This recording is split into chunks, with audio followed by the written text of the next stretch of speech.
Hi everybody. Today we're here to answer the question that caregivers are asked, what to do about my elderly parents' bad behaviors. This is a big topic. So the first thing that we want to think about when we think about bad behavior is to really define it. What is a bad behavior?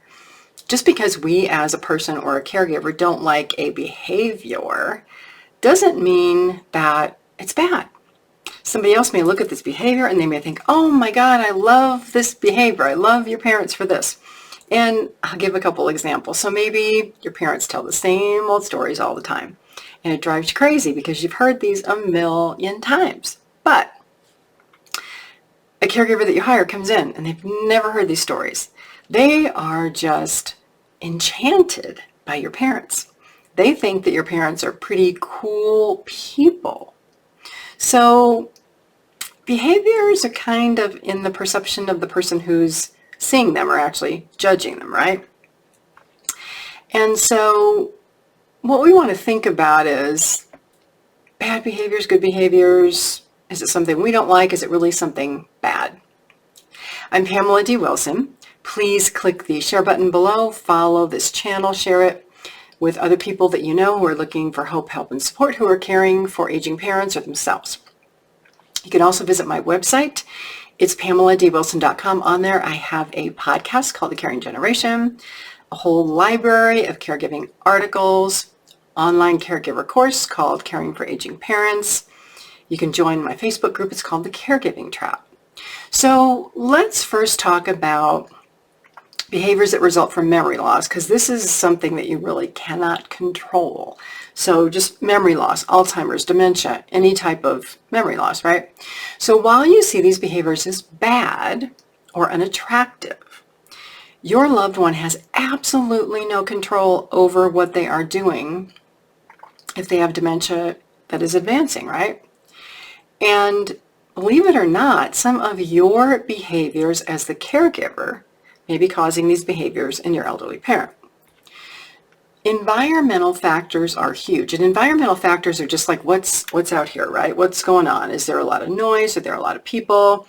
Are you taking your parents to places where they can't understand what's going on because there's so much and their brain's just not processing it anymore? Or is the way that you react to them? I mean, if you do, Mom or Dad, why are you doing that again? Well, how do you think they're going to react? They're going to become upset. So your exasperation, your upset, your being angry actually upsets a loved one with dementia because they may not understand what you're saying, but trust me, they can understand whether you have a smile on your face or not, whether you're frowning, whether you're angry, your body language, all of that can cause those behaviors in your aging parent that you think are bad or irritating or annoying.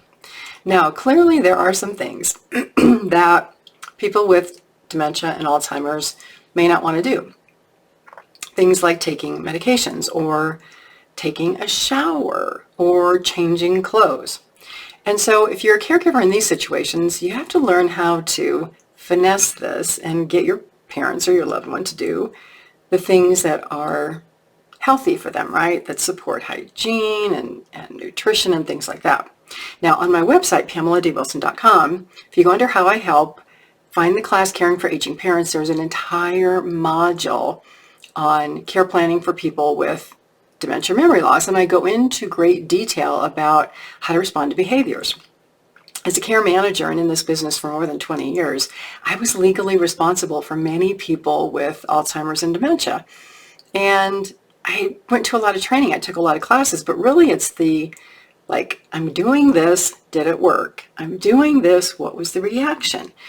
It's the one-on-one day in and day out experience that really helps you know, if I do this, I'm going to get a negative reaction. If I do this, I'm going to get a positive reaction. So how do you get loved ones to eat and bathe and do all these things that they may not want to do?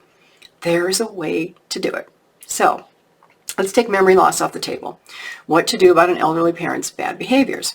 Again, go back to that definition of bad behaviors and by whose definition and the effect, right? So at your parents' age, 60, 70, 80, 90, right? It's unlikely that they are going to permanently change a behavior. And that can be said for all of us. Who of us wants to change anything that we're doing? Unless someone else that we love comes and says to us, hey, you know what?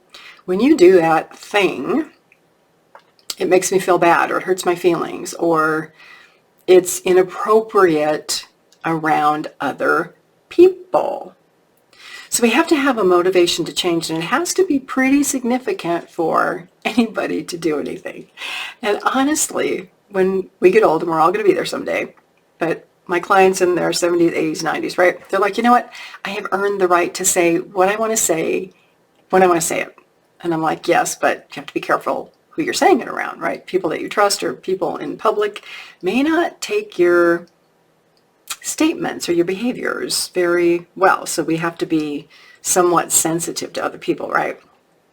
So think about this. Rather than expecting somebody else to change their behaviors, think of what you as the caregiver can do to change your response to their behaviors and set some boundaries on things that are really bad, right? Inappropriate, by discussing the behavior and the effect on you like we talked. So for example, mom or dad, every time I call you on the phone or I visit, all you do is complain, and it drains the energy out of me. I really want to come and spend time with you, and I want to help you with all these things that you need help with, but that complaining, at least while I'm here for the 30 minutes I'm here or the 60 minutes I'm here, I'm going to ask you not to complain, because if you complain, then I'm going to leave, and all those things that you wanted to get done aren't going to get done. So there's a choice. I want to help you, but I don't want to listen to you complain. So what do you want to do? Is this something that you think you can work with me on, or are you going to complain and we have to hire somebody else to come in? Because I don't want to be exposed to your complaints, because it just drains the life out of me. So you're giving an option, and you're saying it in a very nice way. You don't want to be threatening. Option A, option B, which would you prefer? Which do you think you can work with me on this, right? So you can do it. And you can even set boundaries about conversations. And this is with anybody, your friends, people that you work with, your parents. Because the idea is you want to preserve these relationships with, so you got to be careful what comes out of your mouth and their mouth. Now, there's a lot of disagreements today about politics and religion and all kinds of stuff. So if that's true, then you just agree that these are topics that they're off limits with your friends and off limits at work and other people, right? So here's some other examples that are a little trickier, right? If you take your parents out, like to dinner or out in public, and you're going, oh my gosh, I can't believe they just did that. I can't believe they just said that. Then those are conversations too that you want to have. And maybe you stop taking your parents out in public if it really is objectionable. And again, people with Alzheimer's, if you're taking them out in public, they are just going to say and do what they want to do. I'll tell you a story. I had a friend whose mother had Alzheimer's, and she was in the cash register line at a grocery store, and her mom started taking her clothes off. We don't know why. And the caregiver is like, oh my God, my mother, I can't believe she's doing this in public. And so she had to explain to the people around who were like, oh my God, what's your mother doing? This is public indecency. She had to explain to these people that her mother had Alzheimer's, and then they were very understanding, and she, got her mother out of the store.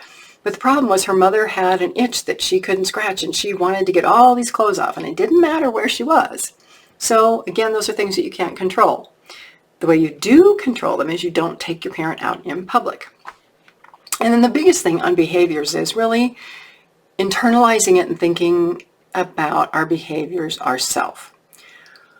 What are we critical of in other people, and why? There's that old saying that says the things that we dislike in other people are things that we dislike in ourselves. So think about how true that is. Do you criticize people who, wear blue shirts because you don't like blue? I'm wearing blue today.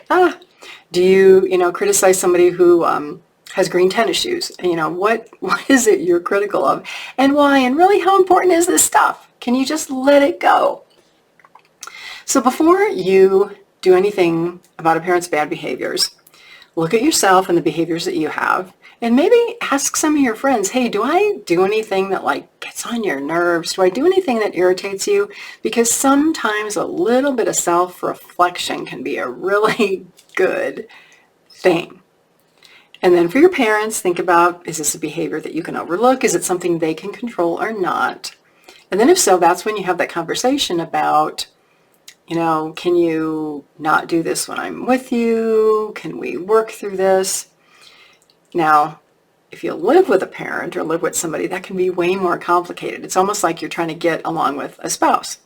And for those of us who are married, we know that you just compromise and you figure out ways around things and it all works out, right? If you're caring for elderly parents and they're in your home, you may need a little more space. You may need to learn how to set some boundaries, which is a great thing for all caregivers to do. Learning to set boundaries is huge. That includes like saying no to a lot of requests and how to work through those. So I'm Pamela D Wilson. My website's PamelaDWilson.com. Again, please click the like button below. Follow my YouTube channel. Check out my podcast, The Caring Generation, my caregiver group, The Caregiving Trap on Facebook, my online caregiver course called Caring for Aging Parents on my website. Have a fabulous day today. I'll see you all again soon in another video.